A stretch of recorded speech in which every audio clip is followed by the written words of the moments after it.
IPL 2026 का qualifier 1 match जिसको जो भी टीम यहाँ पर जीतेगी वो सीधे फाइनल में चली जाएगी, लेकिन जो टीम यहाँ पर हारेगी उसको एक और चांस मिलेगा टॉप 2 में होने का कि वहां पर जाकर के वो एलिमिनेटर मैच खेले और उसको जीत करके फाइनल में पहुंचे या हार करके टूर्नामेंट के अंदर बाहर हो। तो वही फायदा क्वालीफायर 1 मैच खेलने का होता है जो भी दोनों टीमें खेलती हैं। और वो दोनों टीमें आज के इस मैच में होंगी, एक तो होगी रॉयल चैलेंजर्स बेंगलुरु की, दूसरी होगी गुजरात टाइटंस की। और ये दोनों ही टीमें इसी सीजन के अंदर 2 बार एक दूसरे के आमने सामने उतर चुकी हैं और एक बार पहले वाले मैच में 5 विकेट से जीता था आरसीबी ने, जबकि दूसरा मैच जो हुआ था इन दोनों टीमों के बीच में उसको गुजरात की टीम ने 4 विकेट से जीत करके मामला पूरी तरह से बराबर कर दिया था। अब जबकि यहां पर अगर हम बात करें तो काफी हद तक आरसीबी की जो बैटिंग है वो इनकी पावर हाउस है, वो इनको जिताने में बड़ा योगदान दे रही है लगभग हर एक मैच के अंदर, जिसमें भुवनेश्वर कुमार की बॉलिंग भी रही है निश्चित तौर पर। लेकिन उसी में गुजरात की टीम की जो बॉलिंग है, जो कि Kagiso Rabada, Rashid Khan, Jason Holder, Mohammed Siraj जैसे बॉलर से भरी पड़ी है, वो इनके जीत में सबसे बड़ा हाथ निभाती रही है। लेकिन उसी में साथ ही साथ इनके जो दोनों ओपनर्स हैं और जोस बटलर ने भी पिछले 2 मैचेस में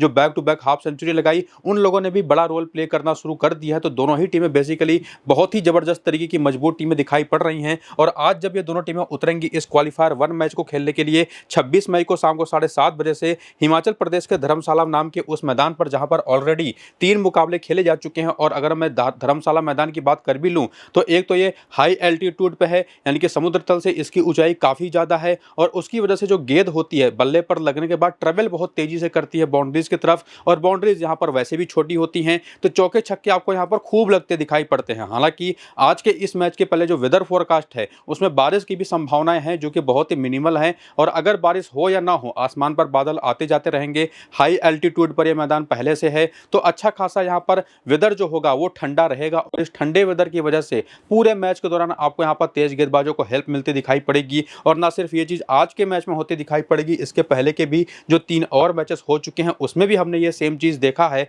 लेकिन यहाँ की जो कंडीशंस हैं जो तेज गेंदबाजों को मदद करती है, लेकिन उसके साथ साथ जो छोटी बाउंड्रीज हैं और उसके अलावा जो हाई एल्टीट्यूड पर होने की वजह से यहाँ पर जो ट्रेवल करती है गेंद बाउंड्री की तरफ बहुत तेजी से, उसकी वजह से अगर आप देखेंगे तो अभी तक के जो कुल टोटल मिला करके 3 मुकाबले खेले गए हैं उसमें जो 6 इनिंग की बैटिंग हुई है उसमें जो लोएस्ट स्कोर भी रहा है वो रहा है 199 रन का 8 विकेट के नुकसान पर, जो कि पंजाब की टीम ने आरसीबी के खिलाफ बनाया था। और यहाँ पर एक इन्फॉर्मेशन गलत है, ये नाइट मैच लिखा हुआ, लेकिन ये था एक डे नाइट T20 मुकाबला। पहले जो 2 मुकाबले खेले गए थे वो शाम को 7:30 बजे से हुए थे और उन दोनों मैच में अगर आप देखेंगे तो 210 का स्कोर चेज हो गया था, 200 का स्कोर चेज कर दिया था मुंबई की टीम ने, और पंजाब की टीम के खिलाफ ये दोनों मैचेस में चेज हुआ था। और उसके अलावा जो आखिरी मैच खेला गया था, ये जैसे मैंने आपको बताया नाइट मैच नहीं था, शाम को 3:30 बजे से खेला गया था। इसमें जो पहले बैटिंग करने वाली टीम थी उसको इसका एडवांटेज मिला, क्योंकि दिन के दौरान जब थोड़ी बहुत भी धूप पड़ती है तो रात के दौरान यहाँ पर शाम के दौरान जो 3:30 बजे के मैचेस होते हैं वहां पर ओस तो आती नहीं, और यहाँ पर बल्ले पर गेंद थोड़ा सा पुराने होने के बाद फंस करके आती है।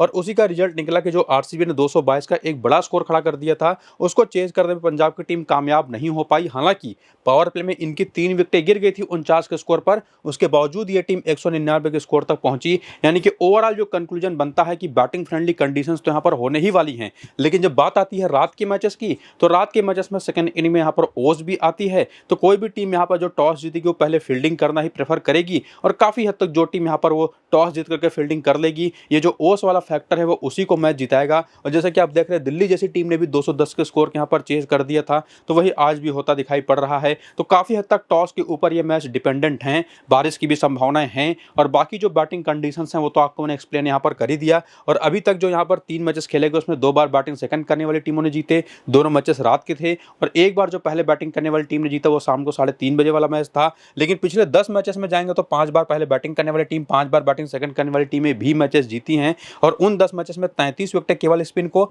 और पेस को मिली हैं 91 विकेटें, यानी कि तेज गेंदबाजों का ही ओवरऑल डोमिनेशन होता है, जो कि आप इन तीनों मैचेस में भी देखेंगे। तो जो अपना पूरा कंक्लूजन यहाँ पर बना, जैसी भी कंडीशंस यहाँ पर, जो पिच यहाँ पर होने वाली है और टॉस का जो बड़ा रोल यहाँ पर होने वाला है, वो तो आपको मैंने समझा दिया। लेकिन एक और जो चीज़ हमको देखनी पड़ेगी वो ये कि जिस पिच पर आज का मैच खेला जाएगा वो फ्रेश पिच होने वाली है या यूज्ड पिच होने वाली है, उसी के हिसाब से स्कोरिंग पैटर्न यहाँ पर छोटा या बड़ा होने वाला है। तो वो जो आपको मैं पिच की इन्फॉर्मेशन होगी कि फ्रेश है या यूज्ड पिच है वो आपको मैं टेलीग्राम और व्हाट्सएप चैनल पर बताऊंगा टॉस के बाद, और साथ ही साथ उसकी बेसिस पर कैसी हमारी फाइनल कॉम्बिनेशन बननी चाहिए 11 प्लेयरों की, और उसमें कौन से बेस्ट कप्तान है, उस कप्तान के ऑप्शन है, वो भी फाइनल अपडेट आपको मैं टेलीग्राम और व्हाट्सएप पर दूंगा टॉस के बाद। तो दोनों को जाकर के ज्वाइन करिए। नीचे इसी वीडियो के डिस्क्रिप्शन में और कमेंट बॉक्स में जो पिन किया हुआ कमेंट है, लिंक आपको वहां पर देखने को मिल जाएगा। तो लिंक्स को क्लिक करके टेलीग्राम और व्हाट्सएप को ज्वाइन जरूर कर लीजिए। फिलहाल आगे बढ़ते हुए हम बात करेंगे सबसे पहले गुजरात टाइटंस की टीम की, जिनका प्रोबेबल लाइनअप जो बनता दिखाई पड़ रहा है 12 प्लेयरों का, जो पिछले मैच में भी था वही आज भी मुझे लगता है खेलता दिखाई पड़ेगा। स्पिनर्स यहाँ पर इंक्लूड एक्स्ट्रा नहीं किए जाएंगे मानव सुधार के रूप में, क्योंकि जैसे मैंने आपको बताया कि हिमाचल में यह मैच है धर्मशाला में, तो तेज गेंदबाजों को यहाँ पर हेल्प मिलती है। तो इनके पास जो पावर हाउस है तेज गेंदबाजी की, जिसमें जेसन होल्डर है, अरशद खान है, प्रसिद्ध कृष्णा है, कागिसो रबाडा है, मोहम्मद सिराज हैं, ये तो आपको प्रॉपरली खेलते दिखाई पड़ेंगे ही। बाकी राशिद खान तो हैं ही, और थोड़ी बहुत कभी कभार बॉलिंग करने वाले वाशिंगटन सुंदर भी हैं। हालांकि left arm Orthodox bowling Nishant Sindhu भी कर लेते हैं, लेकिन इनको अभी तक ट्राई किया नहीं गया है। बाकी बैटिंग ऑर्डर में टॉप 3 तो वही रहेगा, और उसके नीचे के जो 3 और बैटर्स है वो रोटेट होते हैं एक दूसरे की जगह पर जैसी जरूरत पड़ती है। और उसके अलावा जो इनके पास बेंच है, जो कि मुझे नहीं लगता कि आज यूज होगा, वो आप यहाँ पर देख सकते हैं। और उसके अलावा जो पिछले मैच में बॉलिंग हुई थी इनकी तरफ से, वो यहाँ पर आप देख सकते हैं, जिसमें सिराज ने 3 ओवर किए थे, रबाडा ने 4 ओवर करे थे, अरशद खान ने केवल 1 ओवर किया था। और अरशद खान ना एक लास्ट बॉलिंग ऑप्शन के तौर पर ही ट्राई किए जाते हैं, जब ऐसा होगा कि जरूरत इनकी पड़ेगी या किसी बॉलर को एंड चेंज कराना हुआ, तो ही इनसे पिछले 3-4 मैचेस में हमने देखा है बॉलिंग कराते हुए। बाकी जेसन होल्डर तो 3 ओवर करते दिखाई पड़े ही थे, राशिद खान ने भी 2 ओवर किया था, प्रसिद्ध कृष्णा भी केवल 1 ओवर करके गए थे। जरूरत ही एक्चुअली नहीं पड़ी थी, रबाडा और सिराज ने और मिल करके, उसके बाद राशिद खान ने ही मिल करके सामने वाली टीम को पूरी तरह से तहस नहस कर दिया था। लेकिन आज मुझे पूरी उम्मीद दिखाई पड़ रही है कि राशिद खान के ओवर्स कट सकते हैं और वो ओवर्स बढ़ सकते हैं अरशद खान के, जो कि एक बाएं हाथ के तेज गेंदबाज हैं। और बाएं हाथ के तेज गेंदबाजी हमेशा से बेंगलुरु टीम के खिलाफ काम आई है, जो कि हमने हमेशा ये चीज होता देखा है, जो कि आगे के रिकॉर्ड्स में भी आप देखेंगे कि अरशद खान के आंकड़े कैसे हैं आरसीबी के खिलाफ। तो अरशद खान यहीं से एक बहुत बड़े ट्रम्प निकल करके आते हैं। हालांकि हम आगे बढ़े उसके पहले अगर आप चाहें तो करियर का भी स्टैट देख सकते हैं गुजरात के प्लेयर्स का वीडियो को रोक करके, लेकिन उसके भी आगे बढ़ते हुए आप देख सकते हैं यहाँ पर अब रीसेंट फॉर्म, और रीसेंट फॉर्म में आप देखेंगे जो परफॉर्मेंसेस इस पूरे सीजन के दौरान रही हैं इन गुजरात के प्लेयर्स की, उसके बेसिस पर आप समझ पाएंगे कि कैसे फॉर्म में बैटर्स हैं या बॉलर्स हैं और कैसी परफॉर्मेंसेस रिसेंट टाइम में दे रहे हैं। तो उसमें जो पूरा ओवरऑल कंक्लूजन हमारा बनता है, इन फॉर्म खिलाड़ियों की बात करें तो साई सुदर्शन, शुभमन गिल और साथ ही साथ जोस बटलर, इन तीनों ने धमाका मचा रखा है। बेसिकली लगातार हाफ सेंचुरी पे हाफ सेंचुरी तीनों के तीनों ने जड़ी हैं, जिसमें से खास करके साई सुदर्शन सबसे ज्यादा कोई कंसिस्टेंट रहा है तो वो साई सुदर्शन ही रहे, और 5 back to back half century इनकी आ चुकी है। और वहीं पर शुभमन गिल की बात करें तो back to back 2 half century, और वहीं पर बटलर की बात करें तो पिछले 2 मैच में back to back half centuries इनकी भी आ चुकी हैं। उसके पहले भी इन लोगों ने परफॉर्म करके दिया है, और चूंकि इन तीनों ने पूरी तरह से बैटिंग में डोमिनेट किया है, तो उसके नीचे की जो बैटिंग रही है उसका उतना यूज हो नहीं पाया है। लेकिन उसमें भी वाशिंगटन सुंदर ने जब भी जरूरत पड़ी है तो रन बना करके दिए हैं, तो एक बहुत अच्छे ट्रम्प रहेंगे। एक बैकअप कवर के तौर पर अगर ऊपर से थोड़ा बहुत कोलैप्स हुआ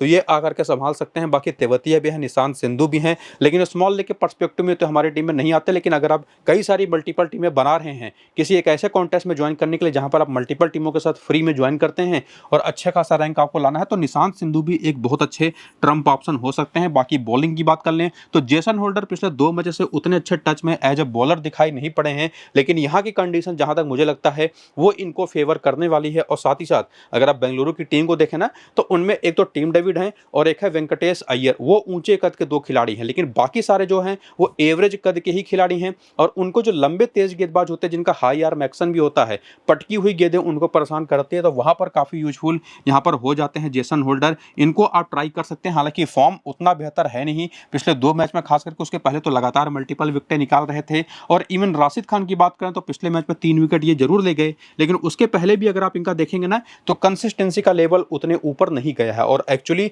यहाँ पर ना सिर्फ राशिद खान बल्कि मैं अरशद खान की भी बात करूंगा, दोनों को कभी कभी एक आध ओवर ही मिलता है, कभी कभी ओवर्स ही नहीं मिलते हैं। पिच के अकॉर्डिंग ये दोनों को बॉलिंग के ओवर्स कम या ज्यादा मिलते हैं, जिसमें से अरशद खान को तो लास्ट के 3 मैच में विकेट ही नहीं मिला है, और उसमें भी 2 और ऐसे मैचेस गए हैं जहां पर इनको 1 ओवर की बॉलिंग भी नहीं मिली है। तो वहां पर सबसे रिस्की अरशद खान ही हो जाते हैं पिक करने के लिए, लेकिन आगे इनके बारे में आपको मैं और डिस्कस करूंगा। बाकी सिराज और रबाडा 2 ऐसे बॉलर इस टीम के अंदर रहे हैं जिन्होंने कमाल की धमाल बॉलिंग कर रखी है, डॉट बॉल पर डॉट बॉलिंग करते हैं दोनों। खास करके मोहम्मद सिराज ने तो पिछले मैच में कमाल की 3 विकेटें भी निकाली। पावर प्ले के एक बहुत ही बड़ा रोल ये प्ले करते हैं, तो पहली इनिंग की बॉलिंग के लिए एक बहुत जरूरी ऑप्शन ये हो जाते हैं हमेशा से, और पहली ही इनिंग की बॉलिंग के लिए इनको मैं सजेस्ट भी करूंगा। और बाकी रबाडा हो गए और इसके अलावा होल्डर हो गए, इन दोनों को मैं दोनों ही इनिंग्स के लिए कंसिडर करूंगा। और बाकी बैटिंग में टॉप ऑर्डर के जो तीनों बैटर्स हैं ये भी मेरे हिसाब से बेस्ट ऑप्शन होंगे। तो 5 ऐसे खिलाड़ी इस टीम के अंदर हैं जिनको लेकर के कोई डाउट नहीं है किसी भी कंडीशन में। लेकिन वहीं पर पहली इनिंग की बॉलिंग है तो छठा प्लेयर आपके मोहम्मद सिराज हो सकते हैं,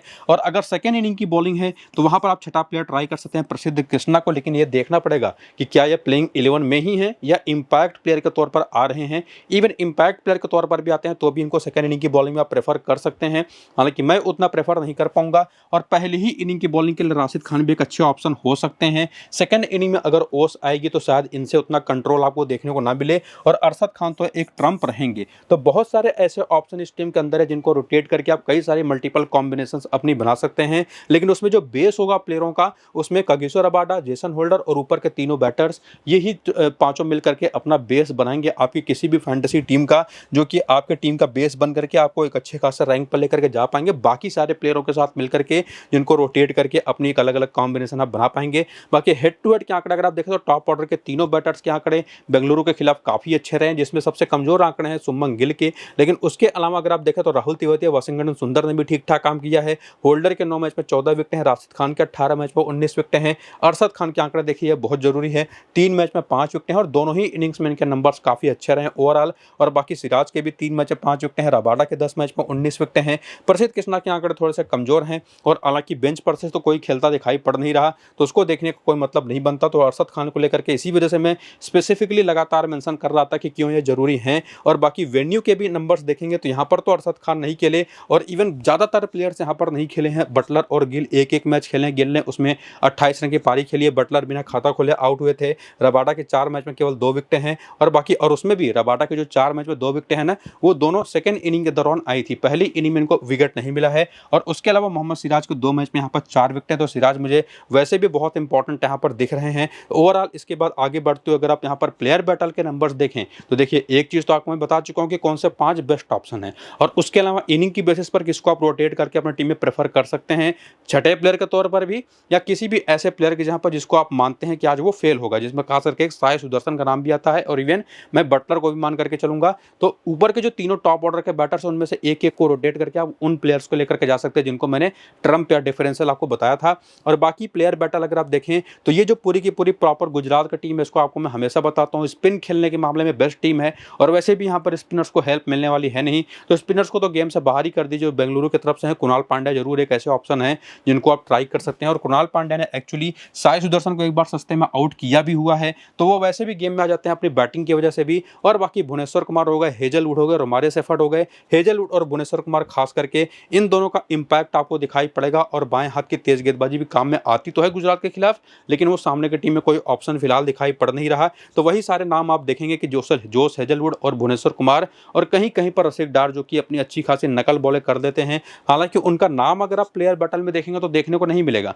लेकिन निश्चित तौर पर उनका एक इंपैक्ट रहेगा। बाकी हेजलवुड और साथ ही साथ रोमारियो सेफर्ड आपको दिखाई पड़ेंगे, कहीं कहीं पर रोमारियो सेफर्ड तो कहीं कहीं पर कुणाल पांड्या भी। लेकिन इन दोनों में अगर आप कंपेयर करें तो कुणाल पांड्या मेरे हिसाब से ज्यादा बेटर ऑप्शन हो सकते हैं आज के इस मैच में। तो ये तो प्लेयर बैटल से आपने समझ लिया कि हेजलवुड और साथ ही साथ भुवनेश्वर कुमार के साथ कौन तीसरा बॉलर आप ज्यादा प्रेफर कर सकते हैं, कुणाल पांड्या या साथ ही साथ रोमारियो सेफर्ड के रूप में। लेकिन उसमें भी ध्यान रखना है कि चूंकि सेकंड इनिंग में ओस आने वाली है, तो कुणाल पांड्या को सेकंड इनिंग की बॉलिंग के लिए प्रेफर नहीं करना है। सेकंड इनिंग की अगर बेंगलुरु की बॉलिंग है तो कोई एक्स्ट्रा बॉलर अगर आप पिक करना चाहते हो तो रसिक डार को ले लीजिए या रोमारियो सेफर्ड को ले लीजिए, वरना आपको जरूरत नहीं पड़ने वाली सेकंड इनिंग में कुणाल पांड्या की। और बाकी राहुल तेवतिया का भी प्लेयर बैटल आप देख लीजिए। तो गुजरात की टीम को प्रॉपरली समझ करके अब हम आगे आ चुके हैं, यहाँ पर बात करेंगे सबसे पहले बेंगलुरु की टीम का, और इनका भी जो प्रोबेबल लाइनअप है मोर और लेस यही रहने वाला है। आज के इस मैच में भी ज्यादा से ज्यादा एक आध चेंज ये हो सकता है कि पिछले वाले मैच में अभी तक इंजरी की वजह से बाहर आने वाले फिलिप साल्ट जो कि टीम को ज्वाइन कर चुके हैं, प्रैक्टिस भी कर रहे हैं, प्लेऑफ के लिए पूरी तरह से ये अवेलेबल होंगे, ये अपडेट है फिलहाल। तो इनके खेलने की संभावनाएं पूरी हैं, और अगर फिलिप साल्ट खेलेंगे तो पूरे चांसेस है कि रोमारियो सेफर्ड आपको बाहर जाते दिखाई पड़ेंगे, और ओपन करेंगे फिलिप साल्ट विराट कोहली के साथ। और उसके बाद बैटिंग ऑर्डर देखना इंटरेस्टिंग रहेगा कि वेंकटेश अय्यर को कहां पे ये लोग बैटिंग कराते हैं, और बाकी किसको एडजस्ट ये लोग करते हैं टीम के अंदर। तो वो तो आपको मैंने बता दी जो कि होता दिखाई पड़ रहा है। बाकी जो बॉलिंग पिछले मैच में हुई थी जिसमें रसिक सलाम, जोश हेजलवुड और भुवनेश्वर कुमार, ये तीनों तो आपको प्रॉपर 4-4 ओवर की बॉलिंग करते दिखाई पड़ेंगे, जिसमें पावर प्ले के वो 6 के 6 ओवर शुरुआती और आखिरी के 5 ओवर जो होंगे डेथ ओवर के, वो सारे के सारे ओवर्स यही तीनों मिलकर के करेंगे। और बाकी मिडिल ओवर्स की जो बॉलर्स हैं जो कि उतने रेगुलर बेसिस पर दिखाई नहीं पड़ते, वो नाम आप यहाँ पर देख सकते हैं। और उसके अलावा करियर के आंकड़े अगर आपको देखने हो बेंगलुरु के प्लेयर्स के, तो वो भी देख सकते हैं जो कि इस IPL के पहले के हैं। और उसके बाद रीसेंट फॉर्म आपके सामने है। रिसेंट फॉर्म जो पिछले कुछ मैचेस में रहा है, खास करके जो लास्ट वाला मैच बेंगलुरु की टीम हार करके आई है ना, उसको भी अगर आप ऐड कर लें और इवन उसके पहले के भी कुछ मैचेस को देख लें तो हेजलवुड ने विकेटें जरूर एक एक करके निकाली हैं, लेकिन रन्स इन्होंने बहुत ज़्यादा कंसीड किए हैं। 50-50 के ऊपर रन इन्होंने दिए हैं अपने 4 ओवर की बॉलिंग में, और पिछले मैच में तो भुवनेश्वर कुमार को भी काफ़ी रन पड़े थे। तो ये एक इनके लिए कंसर्निंग सिचुएशन बन चुकी है कि अगर एक बार फिर से रन पड़ गए इन लोगों को तो निश्चित तौर पर दिक्कतें आने वाली हैं। बाकी रसिक डार ने निश्चित तौर पर प्रभावित किया है, 2 विकेट, 3 विकेट, 1 विकेट, लगातार बढ़िया बॉलिंग परफॉर्मेंसेस देकर के, और इनके साथ रन तो ये भी खाते हैं लेकिन ये नकल बॉलें कर लेते हैं, चेंज ऑफ पेस इनके पास अच्छी है। तो जो स्लोअर वंस करते हैं और खास करके इस पिच पर पुरानी गेंद से, वो चीज़ काफ़ी कामयाब हो सकती है। तो रसिक डार ने तो अच्छा हाथ दिखाया है, लेकिन जितने बड़े नाम भुवनेश्वर कुमार और यहाँ पर जोश हेजलवुड, और हेजलवुड खास करके ऑस्ट्रेलियन कैरेक्टर हैं, तो ये इस तरीके के मैचेस में उभर करके आते हैं परफॉर्म करने के लिए। तो इन तीनों को तो मैं सिंपली कहूंगा कि कतई ड्रॉप आपको करना है नहीं। और बाकी विराट कोहली को लेकर के कोई कुछ भी कहने की जरूरत है नहीं। और उसके बाद की एक्चुअली जो बैटिंग है वो काफ़ी यहाँ पर इंटरेस्टिंग रहेगा कि आप किसको लेकर के जाना चाहेंगे, जिसमें आपके पास ये 3 ऑप्शन तो हैं ही, पद्दिकल, पाटीदार और अय्यर के तौर पर, जिसमें से पद्दिकल ये रन्स तो जरूर बना रहे लेकिन बड़ी पारी में कन्वर्ट नहीं कर पा रहा है, लेकिन अय्यर को जब भी मौके मिले हैं इन्होंने काफ़ी कमाल काम किया। पाटीदार ने पिछले मैच में वापसी करते हुए 56 रन की एक शानदार पारी खेली थी, लेकिन उसी में कृणाल पांड्या को भी जब भी जरूरत पड़ने पर मौके मिले हैं इन्होंने बल्ले से रन बनाए हैं, बॉलिंग से विकेटें ली हैं। तो ये देखना काफ़ी इंटरेस्टिंग रहेगा कि कृणाल पांड्या को बैटिंग ऑर्डर पर कहाँ पर रखा जाता है, लेकिन चूंकि वो हमारे लिए क्लियर अभी तक कुछ है नहीं, तो जो टॉप ऑर्डर के बैटर्स हैं जिसमें कोहली को हम इंक्लूड कर सकते हैं, और उसके नीचे के 3 बैटर्स में से कोई भी 2 नाम, चाहे पाटीदार वेंकटेश अय्यर, चाहे वेंकटेश अय्यर देवदत्त पद्दिकल, या देवदत्त पद्दिकल और रजत पाटीदार, इन तीनों में से कोई 2, या आप बेसिकली कहें तो टॉप 4 में से कोई 3 खिलाड़ी एज ए बैटर, और ये तीनों बॉलर वो काफ़ी इंपॉर्टेंट रहेंगे। सेकंड इनिंग की बॉलिंग है तो मैं शायद वहाँ पर रसिक डार को प्रेफर नहीं करूँगा, क्योंकि नकल बॉलें, स्लोअर वंस जो होती हैं वो सेकंड इनिंग में जब ओस आएगी तो उतनी इफेक्टिव रहेगी नहीं, और इवन वो बल्ले पर और अच्छे से आएगी, तो वहाँ पर आप इनको इग्नोर कर दीजिएगा। वरना फिलिप सार्ट, जैसे मैंने कहा था कि इनके भी चांसेस पूरे हैं खेलने के, तो वेंकटेश अय्यर को जहाँ पर आप पिक कर रहे हैं वहीं पर आप फिलिप सार्ट को पिक कर लीजिएगा, ज़्यादा कोई वहाँ पर कन्फ्यूजन है नहीं, चूँकि तब वेंकटेश अय्यर के बैटिंग ऑर्डर में काफ़ी नीचे जाने के चांसेस बन जाएंगे। ये चीज़ आप ध्यान में रखिएगा, तो वो चीज़ हमको देखना पड़ेगा कि एक्चुअली बैटिंग ऑर्डर क्या रहने वाला है। बाकी हेड टू हेड के आंकड़े आपके सामने, जिसमें विराट कोहली के आंकड़े तो गुजरात के खिलाफ काफ़ी अच्छे हैं, इवन वेंकटेश अय्यर के भी ठीक ठाक हैं, लेकिन पद्दिकल और पाटीदार के आंकड़े बहुत ही खराब है, इवन कुणाल पांड्या के भी, और इवन टीम डेविड के भी, जितेश शर्मा के भी। लेकिन रोमारियो सेफर्ट के 2 मैच में 2 विकेटें, जो कि मुझे लगता है आज बाहर बैठेंगे, लेकिन फिलिप सार्ट अगर अंदर आएंगे तो इनके भी 2 मैच में केवल 14 रन है। बॉलिंग में भुवनेश्वर कुमार ने बढ़िया काम किया है। हेजलवुड के आंकड़े बहुत ही एवरेज हैं, और इवन सुयस और रसिक डार के नंबर्स भी एवरेज ही आपको दिखाई पड़ेंगे। और उसके बाद वेन्यू के नंबर्स देखें तो यहाँ पर बेंगलुरु के प्लेयर्स को अच्छा खासा एक्सपीरियंस है, जिसमें खास करके विराट कोहली के 5 मैच में 64 का एवरेज है, वेंकटेश अय्यर के 2 मैच में 78 रन और 78 का ही एवरेज है, जो कि एक ही बार आउट हुए हैं। पद्दिकल के 2 मैच में 96 रन है, और पाटीदार के 1 मैच में 55 रन है। तो एक्चुअली टॉप ऑर्डर के जो चारों बैटर्स हैं, और उसमें अगर आप फिलिप सार्ट को भी इंक्लूड कर दे जिनके 1 मैच में 26 रन है, तो उन्होंने अच्छा किया इस ग्राउंड पर खास करके। और बाकी जो लोअर ऑर्डर के बैटर्स हैं या जो बॉलर्स हैं वो आपको एवरेज ही दिखाई पड़ेंगे। लेकिन इंटरेस्टिंग बात यह है यहीं पर रसिक डार ने 1 मैच पर 3 विकेट ले रखा है, तो ये बड़ी इंटरेस्टिंग चीज़ थी जो आपको बताना जरूरी था। बाकी भी दोनों बॉलर्स ने एक एक मैच में एक एक करके विकेटें निकाली हैं पर मैच के हिसाब से, तो वो नंबर्स आप यहाँ पर देख सकते हैं। और उसके बाद प्लेयर बैटल देखें तो एक चीज़ तो आपको मैं अरशद खान के बारे में एक्सप्लेन करते टाइम पर ही कह चुका हूँ कि बाएं हाथ की तेज गेंदबाजी एक कमजोरी रही है हमेशा से बेंगलुरु की टीम के खिलाफ, और इवन स्पिन बॉलिंग भी वो भी यूजफुल होती है। और सामने गुजरात की जो टीम है, हालांकि राशिद खान उनके पास है, लेकिन लेग स्पिनर उतना परेशान नहीं करता जब भी बात आती है ओवरऑल पैकेज के तौर पर बेंगलुरु की टीम की। हालांकि उसमें फिलिप सार्ट जरूर कमजोर पड़े हैं, लेग स्पिन के खिलाफ 38 बार आउट हो चुके हैं 713 रन बना करके, जिसमें राशिद खान पर भी एक बार सस्ते में आउट हो चुके हैं, लेफ्ट आर्म ऑर्थोडॉक्स पर भी फंसे हैं। और actually left arm Orthodox bowling तो हर एक बैटर को फंसाती है जो बेंगलुरु की टीम में है, लेकिन वो बॉलिंग ऑप्शन अगर आप देखें गुजरात की टीम में तो वो आपको दिखाई पड़ेगा नहीं। और इंडिविजुअल बॉलर्स में सिराज हैं और साथ ही साथ जेसन होल्डर हैं, रबाडा हैं, वो तो आपको मैं बता चुका हूं कि अपनी हाइट की वजह से वो काफी यूजफुल होने वाले हैं आज के इस मैच में। जो हालांकि जेकब बेथल को भी अपडेट आपको मैं दे दूं कि वो टूर्नामेंट से बाहर हो चुके हैं। जेकब बेथल पिछले मैच अभी नहीं खेले थे, वो फिंगर इंजरी की वजह से, और फिलहाल वो टूर्नामेंट से बाहर भी हो चुके हैं। तो फिलिप सार्ट हैं अवेलेबल, और उसके अलावा जो बाकी के बैटर्स भी हैं उनके भी नंबर्स आपके सामने जो कि आप देख सकते हैं, जो आपको मैं कंक्लूजन के तौर पर बता ही चुका हूं कि कौन कौन से बॉलर फेवरेट होंगे। तो यहां तक पहुंचते पहुंचते एक बात तो हमको इनसाइट के तौर पर समझ में आ रही है कि गुजरात की टीम अगर अपने रिसेंट फॉर्म को कंटिन्यू रखे और उसी में बेंगलुरु की टीम अपने रीसेंट फॉर्म के हिसाब से चले, तब तो निश्चित तौर पर गुजरात की टीम आगे निकलती दिखाई पड़ रही है। उनकी बैटिंग और बॉलिंग दोनों बढ़िया काम कर रही है। लेकिन अगर उसमें गुजरात की टीम की बॉलिंग मार खा जाती है तो निश्चित तौर पर बेंगलुरु की टीम वहाँ पर हावी हो जाएगी। तो बड़ा ही तगड़ा और इंटरेस्टिंग मैच होगा, लेकिन सब कुछ डिसाइड होगा टॉस के बाद और सेकंड इनिंग में ओस आई या नहीं आएगी उसके अपडेट के हिसाब से। तो जो भी ओस को लेकर के अपडेट होगा, पिच को लेकर के जो इन्फॉर्मेशन होगी कि यूज्ड पिच है या फ्रेश पिच है, वो आपको मैं टेलीग्राम और व्हाट्सएप पर बता दूंगा, जिससे आपकी फाइनल टीम भी बन जाएगी। और अपनी भी एक फाइनल टीम आपको मैं टेलीग्राम और व्हाट्सएप पर दूंगा। तो नीचे डिस्क्रिप्शन और पिन कमेंट में जो लिंक है, क्लिक करके जल्दी से टेलीग्राम और व्हाट्सएप को ज्वाइन कर दीजिए और बाकी वीडियो को शुरू से अंत तक पूरा देखिए, क्लैरिटी यहीं पर आपको मिल जाएगी। ये वीडियो फिलहाल यहीं पर करते हैं खत्म, चलते हैं, नमस्कार।